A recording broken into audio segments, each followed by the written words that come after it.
എന്നിട്ട് ഇവന്റെ കുടുംബക്കാര് പറയും, നീ അങ്ങനെ ചെയ്ത്, കാരണം ഈ പെണ്ണ് 5ഉം 6ഉം പെറ്റ് കൊല്ലം പെറ്റ് ഇങ്ങനെ കുട്ടികളെ എടുക്കുന്ന ഈ പെണ്ണിന് ആ കുട്ടികൾക്ക് ഭക്ഷണം കൊടുക്കുകയെ വൈകുന്നേരം വരെ വീട്ടിലെ കാര്യങ്ങൾ ചെയ്യേ, അവളെ ആരോഗ്യസ്ഥിതിയോ ഒന്നും നോക്കാതെ. കളിച്ചിരികൾക്കും കുസൃതികൾക്കും നടുവിലൊരച്ഛൻ, 10 മക്കളാൽ ചുറ്റും സ്നേഹം നിറയ്ക്കുന്ന മനോഹര കാഴ്ച. കാലം ദുനിയാവിൽ കഴിവുള്ളോർക്കെല്ലാം തന്നെ പിള്ളാരാവട്ടെ, കഴിവില്ലാത്തോരെല്ലാം ജനന്റെ വീൽ കയറിയിരുന്ന് കരഞ്ഞിടട്ടെ. സന്തോഷം കണ്ടോടോ നമ്പ്യാരേ. ആഹാ, എത്ര വർണ്ണാഭമായ കാഴ്ച. സന്തോഷേട്ടനും അവിടുത്തെ പ്രിയതമയും അവർക്കുണ്ടായ 10 മക്കളും അവരോടൊപ്പമുള്ള ആ സുന്ദര സുരഭിലമായ നിമിഷവും സന്തോഷമൊക്കെ കാണുമ്പം കാഴ്ചക്കാരായ നമ്മുടെ മനസ്സിലും വലിയ സന്തോഷമല്ലേ? ഈ മക്കൾ സമൃദ്ധി എന്നുള്ളത് ജീവിതത്തിൻ്റെ സൗരഭ്യവും സന്തോഷമാണ്. അത് കാണുന്ന നമ്മുടെ മനസ്സിലും വല്ലാത്തൊരു സന്തോഷവും നിർവൃതിയാണ്. ആർക്കെങ്കിലും പരാതിയും പരിഭവമുണ്ടോ? ഇല്ലല്ലോ. എന്തിനാ പരാതിയും പരിഭവവും? കഴിവുള്ളവർക്ക് മക്കളുണ്ട്. 10 ആയാലും 20 ആയാലും അവർ നോക്കിക്കൊള്ളും. നാട്ടുകാരും ചിലവിന് കൊടുക്കുന്നത്. ചിലവിന് കൊടുക്കാനുള്ള കഴിവും ആ കരുത്തും ഉള്ളത് കൊണ്ടാണല്ലോ അവർക്ക് ധാരാളം മക്കൾ വേണമെന്ന് ആഗ്രഹിച്ചത്. എന്നാൽ ആദ്യത്തെ വീഡിയോ നിങ്ങൾ ശ്രദ്ധിച്ചു കാണും. അതിനകത്ത് നമ്മുടെ പെയിൻ്റ് അടിച്ച താത്ത പറഞ്ഞ് നിങ്ങൾ ശ്രദ്ധിച്ചോ? താത്തക്ക് എല്ലാ വിഷയത്തിലും പ്രശ്നമാണ്, എന്ത് തൊട്ടാലും പ്രശ്നമാണ്. എന്താണെന്നറിയാൻ വയ്യ. മുസ്ലിമീങ്ങൾക്ക് സാമ്പത്തികമായ ഔന്നത്യം കൈവന്നാൽ, എന്ത് നേട്ടമുണ്ടായാലും, ഒടുവിൽ കുട്ടികൾ വരെ, ധാരാളം കുട്ടികളുണ്ടായവരെ പ്രശ്നമാണ്. ഇങ്ങേയറ്റം 2 പിള്ളേർ കൂടുതലുണ്ടായാലും പ്രശ്നമാണ്. മതം നോക്കി അവഹേളിക്കുക, ഇത് തന്നെ. താത്താടെ ആരോഗ്യമുള്ള കാലത്ത് പറഞ്ഞോട്ടെ എന്നെ താത്ത, ആരോഗ്യമുള്ള കാലത്തോളം പറയട്ടെ. എന്തായാലും ആരോഗ്യം നഷ്ടപ്പെട്ട് കഴിയുമ്പോൾ പറയത്തില്ലല്ലോ. എല്ലാ വിദ്വേഷികളും വിദ്വേഷം പറയാൻ വേണ്ടി ഉപയോഗിക്കുന്ന ആരെയാ? ആരോഗ്യമുള്ള സമയത്ത് ഊർജ്ജസ്വലതയോടുകൂടി തോന്നിയാസം പറയുന്നവരെ. ഇതൊക്കെ നഷ്ടപ്പെടുന്നൊരു കാലഘട്ടം വരും. അന്ന് ഇതിനെയൊക്കെ ചവിട്ടുകുട്ടയിലേക്ക് ആളുകൾ വലിച്ചെറിയും. കാലത്തിൻ്റെ കാവ്യനീതി അതാണ്. ആരെല്ലാം ഉണ്ടായിരുന്നു? ഏതെല്ലാം വിദ്വേഷികൾ സമൂഹത്തിലുണ്ടായിരുന്നു? ആരെങ്കിലും അവരെയൊക്കെ ഓർക്കുന്നുണ്ടോ?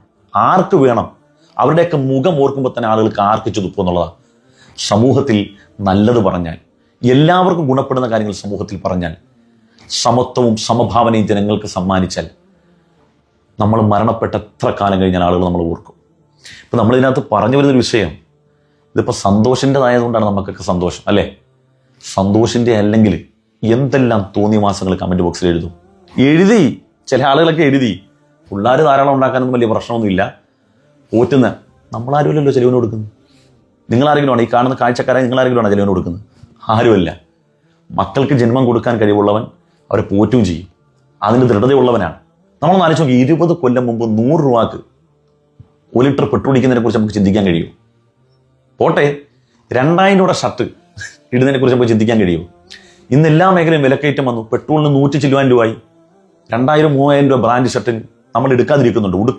പെട്രോൾ അടിക്കാതിരിക്കുന്നുണ്ടോ? സാഹചര്യം മാറുമ്പോൾ ജീവിക്കാനുള്ള വഴിയും ഉടയ തമ്പുരാൻ തരും.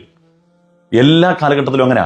ഇനി ഒരു 10-20 വർഷം കഴിയുമ്പോഴത്തേക്ക് ഈ പെട്രോളിന്റെ വില ഇതൊന്നും ആകത്തില്ല, 500-1000 ഒക്കെ ആവും.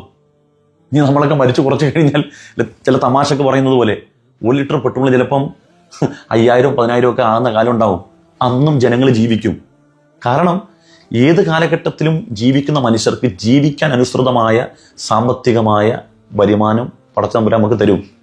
എന്നതുപോലെ നമുക്ക് 10 മക്കളുണ്ടെങ്കിലും 15 മക്കളുണ്ടെങ്കിലും അത് പോറ്റാൻ, അത് നമ്മുടെ ദൃഢത പോലെ. നമ്മൾ എങ്ങനെ പോറ്റുമെന്ന് ആശങ്കപ്പെടുന്ന ആളുകളുണ്ടല്ലോ, അവർക്കാണ് ജീവിക്കാൻ വലിയ സങ്കീർണത. ഒരു കുട്ടിയുണ്ട്, ആ കുട്ടിയുടെ പഠിപ്പിൽ പോലും ടെൻഷൻ അടിക്കുന്ന ആളുകളുണ്ട്. 10 മക്കളുള്ളവർ ഒരു ടെൻഷനും ഇല്ലാതെ പുഷ്പം പോലെ ജീവിക്കുന്നവരുണ്ട്. പ്രത്യേകിച്ച് പെൺകുട്ടികളാണെങ്കിൽ എത്ര സന്തോഷമാണ്, അനുഗ്രഹമാണ്. നമ്മുടെ ജീവിതത്തിന്റെ ലെവല് തന്നെ മാറും എന്നുള്ളതാണ്. അങ്ങനെ ജീവിക്കണം, അഭിമാനത്തോടുകൂടി ആത്മബോധത്തോടു കൂടി ജീവിക്കണം. അല്ലാതെ ഇനി മുന്നോട്ട് എങ്ങനെയാണ്. ഞാൻ ഉദാഹരണം പറഞ്ഞുതരാം. ഈ അസിഡിറ്റി ഉള്ള ആളുകൾ, ഷുഗർ ഉള്ള ആളുകൾക്ക് രാവിലെ തന്നെ ഭക്ഷണം കഴിക്കണം, അല്ലേ? നോമ്പ് കാലത്ത് എന്താണ് ഇവർക്ക് ആർക്കെങ്കിലും പ്രശ്നമുണ്ടോ? വയറ് സ്തംഭിക്കുന്നുണ്ടോ? ഗ്യാസ് ഒരു പ്രശ്നമില്ല. എന്തുകൊണ്ടാണ്? ഈ നോമ്പിന്റെ രാത്രി നിയ്യത്ത് ചെയ്യും. ഫജ്ർ സാദിഖ് മുതൽ സൂര്യാസ്തമയം വരെ ഞാൻ പടച്ചവന് വേണ്ടി വ്രതമനുഷ്ഠിക്കുന്നു, നിയ്യത്ത് ചെയ്യും. അപ്പം ആ ദൃഢതയാണ് പിന്നീട് നമ്മളെ മുന്നോട്ട് പോകാൻ പ്രേരിപ്പിക്കുന്നത്. ഒരു ഗ്യാസും വരത്തില്ല, വയറ് അസ്വസ്ഥതയില്ല, വയറ് സ്തംഭനമില്ല. അത് മനസ്സിന്റെ ദൃഢതയാണ്. ഞാനല്ല ഇതിൻ്റെ ഒന്നും പിന്നിൽ, ഞാനല്ല ഇതിൻ്റെയൊക്കെ പിന്നിൽ എന്നെ നയിക്കുന്ന ശക്തി എന്ന് മനസ്സിലാക്കുക. ആ ദൃഢതയുണ്ടെങ്കിൽ നമുക്ക് മുന്നോട്ട് പോകാൻ കഴിയും. വിദ്വേഷം പറയുന്നവൻ എക്കാലത്തും പറഞ്ഞുകൊണ്ടിരിക്കും. അവനൊന്നും ദുനിയാവിൻ്റെ വേസ്റ്റുകളാണെന്ന് മനസ്സിലാക്കുക.